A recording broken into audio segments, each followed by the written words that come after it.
दुर्वासा ऋषि के वरदान से कुंती ने सूर्य का आह्वान करके कौमार्य में ही कर्ण को जन्म दिया था। लोक लाज भय से कुंती ने उसे नदी में बहा दिया था। बाद में गंगा किनारे हस्तिनापुर के सारथी अधीर्त को कर्ण मिला और वह उस बालक को अपने घर ले गया। कर्ण को अधीर्त की पत्नी राधा ने पाला, इसलिए कर्ण को राधेय भी कहते हैं। अंक देश के राजा कर्ण की पहली पत्नी का नाम वृषाली था। वृषाली से उसको वृषसेन, सुषेण, वृषकेत नामक 3 पुत्र मिले। दूसरी सुप्रिया से चित्रसेन, सुशर्मा, प्रसेन, भानुसेन नामक 3 पुत्र मिले। माना जाता है कि सुप्रिया को ही पद्मावती और पुन्नुरुवी भी कहा जाता था। पहला रहस्य। हालांकि यह कथा मान्यता पर आधारित है।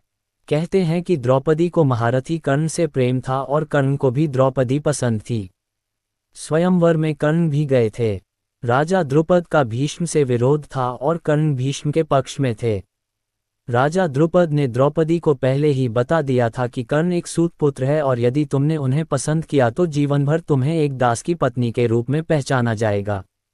स्वयंवर में निराश द्रौपदी ने एक कठिन निर्णय लेते हुए भरी सभा में कर्ण को एक सूत पुत्र कहकर अपमानित किया था। फिर भी चीरहरण के दौरान द्रौपदी को कर्ण से उम्मीद थी, लेकिन कर्ण ने अपने अपमान को याद कर वहां द्रौपदी की कोई सहायता नहीं की। बाद में जब भीष्म पितामह मृत्युशैया पर लेटे थे तब कर्ण ने उनसे कहा कि वे द्रौपदी को चाहते थे। ये बात द्रौपदी ने भी सुनी और पहली बार द्रौपदी को भी पता चला कि कर्ण भी मुझे प्रेम करते हैं। दूसरा रहस्य। दुर्योधन की पत्नी का नाम भानुमति था। कहते हैं कि भानुमति का कर्ण के साथ अच्छा संबंध हो चला था। दोनों एक दूसरे के साथ मित्र की तरह रहते थे। कर्ण और दुर्योधन की पत्नी भानुमति एक बार शतरंज खेल रहे थे। इस खेल में कर्ण जीत रहा था। तभी भानुमति ने दुर्योधन को आते देखा और खड़े होने की कोशिश की। दुर्योधन के आने के बारे में कर्ण को पता नहीं था, इसलिए जैसे ही भानुमति ने उठने की कोशिश की कर्ण ने पकड़कर बिठाना चाहा। भानुमति के बदले उसके मोतियों की माला कर्ण के हाथ में आकर टूट गई। दुर्योधन तब तक कमरे में आ चुका था। दुर्योधन को देखकर भानुमति और कर्ण दोनों डर गए कि दुर्योधन को कहीं कुछ गलत शक न हो जाए। परंतु दुर्योधन को कर्ण पर बहुत विश्वास था। उसने सिर्फ इतना कहा कि मोतियों को उठा लें और वह जिस उद्देश्य से आया था उस संबंध में कर्ण से चर्चा करने लगा। इस विश्वास के चलते ही कर्ण गलत समझ लिए जाने से बच गए। तीसरा रहस्य। एक बार कुंती कर्ण के पास गई और उससे पांडवों की ओर से लड़ने का आग्रह करने लगी। कर्ण को मालूम था कि कुंती मेरी माँ है। कुंती के लाख समझाने पर भी कर्ण नहीं माने और कहा कि जिनके साथ मैंने अब तक का अपना सारा जीवन बिताया उसके साथ मैं विश्वासघात नहीं कर सकता। तब कुंती ने कहा कि क्या तुम अपने भाइयों को मारोगे? इस पर कर्ण ने बड़ी ही दुविधा की स्थिति में वचन दिया, माते, तुम जानती हो कि कर्ण के यहाँ याचक बनकर आया कोई भी खाली हाथ नहीं जाता, अतः मैं तुम्हें वचन देता हूँ कि अर्जुन को छोड़कर मैं अपने अन्य भाइयों पर शस्त्र नहीं उठाऊंगा। चौथा रहस्य। कर्ण की शक्ति अर्जुन और दुर्योधन से कम नहीं थी। उसके पास इंद्र द्वारा दिया गया अमोघास्त्र था जिसे इंद्र ने कवच और कुंडल के बदले में दिया था। अमोघास्त्र देते वक्त इंद्र ने कहा था कि तुम इसका प्रयोग एक ही बार कर सकते हो। ये जिस पर भी चलाया जाएगा वह निश्चित ही मारा जाएगा। कर्ण ने इस अमोघास्त्र का प्रयोग उसने दुर्योधन के कहने पर भीमपुत्र घटोत्कच पर किया था, जबकि वह इसका प्रयोग अर्जुन पर करना चाहता था। यह ऐसा अस्त्र था जिसका वार कभी खाली नहीं जा सकता था, लेकिन वरदान अनुसार इसका प्रयोग एक बार ही किया जा सकता था। पांचवां रहस्य। कहते हैं कि भगवान श्री कृष्ण, कर्ण और द्रौपदी के शरीर में समानता थी। कृष्ण की मांसपेशियां मृदु परंतु युद्ध के समय विस्तृत हो जाती थीं, इसलिए सामान्यतः लड़कियों के समान दिखने वाला उनका लावण्यमय शरीर युद्ध के समय अत्यंत कठोर दिखाई देने लगता था। यही खासियत द्रौपदी और कर्ण के शरीर में भी थी। इसका मतलब ये कि ये तीनों लोग वक्त के साथ अपने शरीर को कोमल या कठोरतम बना लेते थे। छठा रहस्य। एक बार कर्ण ने अपना यौवन ही दान दे दिया था। कथा अनुसार एक बार की बात है, दुर्योधन के महल पर भगवान नारायण स्वयं विप्र के वेश में पधारे और दुर्योधन के भिक्षा मांगने लगे। दुर्योधन के द्वार पर आकर एक विप्र ने आवाज दी, नारायण हरि भिक्षा देहि। दुर्योधन ने स्वर्ण आदि देकर विप्र का सम्मान करना चाहा तो विप्र ने कहा, राजन, मुझे ये सब नहीं चाहिए। दुर्योधन ने आश्चर्य से पूछा, तो फिर महाराज कैसे पधारे? विप्र ने कहा, मैं अपनी वृद्धावस्था से दुखी हूँ।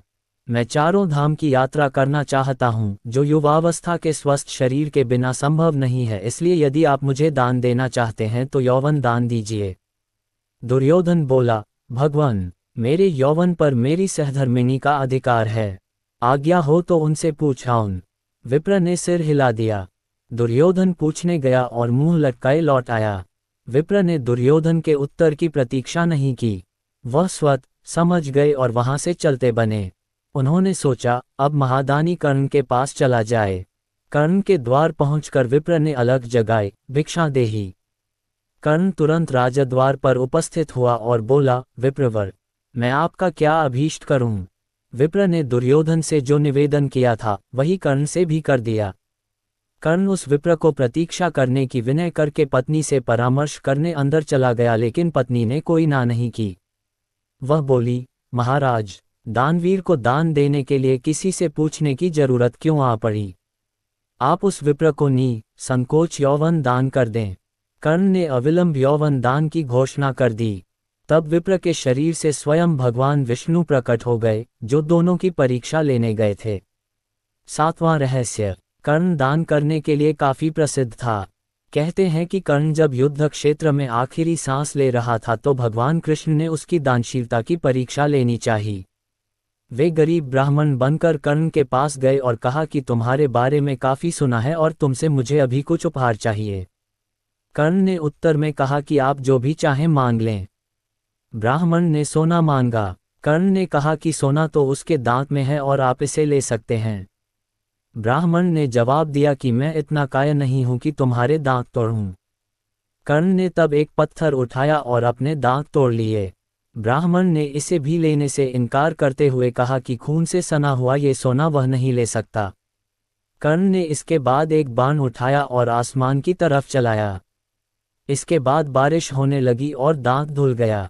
8वां रहस्य। उस काल में द्रोणाचार्य, परशुराम और वेदव्यास को ही ब्रह्मास्त्र चलाना और किसी के द्वारा ब्रह्मास्त्र का प्रयोग किए जाने पर उसे असफल कर देना याद था। जब द्रोणाचार्य ने कर्ण को ब्रह्मास्त्र विद्या सिखाने से इनकार कर दिया, तब वे परशुराम के पास पहुंच गए। परशुराम ने प्रण लिया था कि वे इस विद्या को किसी ब्राह्मण को ही सिखाएंगे, क्योंकि इस विद्या के दुरुपयोग का खतरा बढ़ गया था। कर्ण ये सीखना चाहता था तो उसने परशुराम के पास पहुंचकर खुद को ब्राह्मण का पुत्र बताया और उनसे यह विद्या सीख ली। फिर एक दिन जंगल में परशुराम जी कर्ण की गोद में सिर रखकर गहरी नींद में सो रहे थे। तभी कहीं से एक कीड़ा आया और वह कर्ण की जांघ पर डंक मारने लगा। कर्ण की जांघ पर घाव हो गया, लेकिन परशुराम की नींद खुल जाने के भय से वह चुपचाप बैठा रहा। घाव से खून बहने लगा।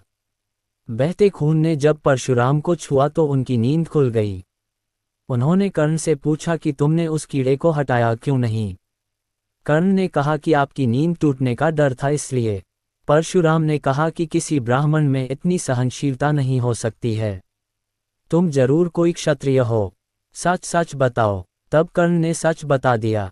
क्रोधित परशुराम ने कर्ण को उसी समय शाप दिया कि तुमने मुझसे जो भी विद्या सीखी है वह झूठ बोलकर सीखी है, इसलिए जब भी तुम्हें इस विद्या की सबसे ज्यादा आवश्यकता होगी तभी तुम इसे भूल जाओगे। कोई भी दिव्यास्त्र का उपयोग नहीं कर पाओगे। हुआ भी यही कि कर्ण को जब ब्रह्मास्त्र की जरूरत महसूस हुई तब वे यह विद्या भूल गए। 9वां रहस्य। परशुराम जी के आश्रम से शिक्षा ग्रहण करने के बाद कर्ण वन में भटक रहे थे। इस दौरान वे शब्दभेदी विद्या सीख रहे थे। एक दिन जब वे इस विद्या का अभ्यास कर रहे थे तब उन्होंने एक गाय के बछड़े को अन्य वन्य पशु समझकर शब्दभेदी बाण चला दिया और उस बाण से बछड़ा मारा गया। तब उस गाय बछड़े के स्वामी ब्राह्मण ने कर्ण को शाप दे दिया कि जिस प्रकार उसने एक असहाय बछड़े को मारा है, वैसे ही एक दिन वह भी तब मारा जाएगा जबकि वह खुद को असहाय महसूस करेगा और जब उसका सारा ध्यान अपने शत्रु से कहीं अलग किसी और काम पर होगा। हुआ भी यही था कि जब कर्ण का अर्जुन से घोर युद्ध चल रहा था तब उसके रथ का पहिया बार बार भूमि में धंस जाता था और वह उसे निकालकर फिर से युद्ध करने लगता था।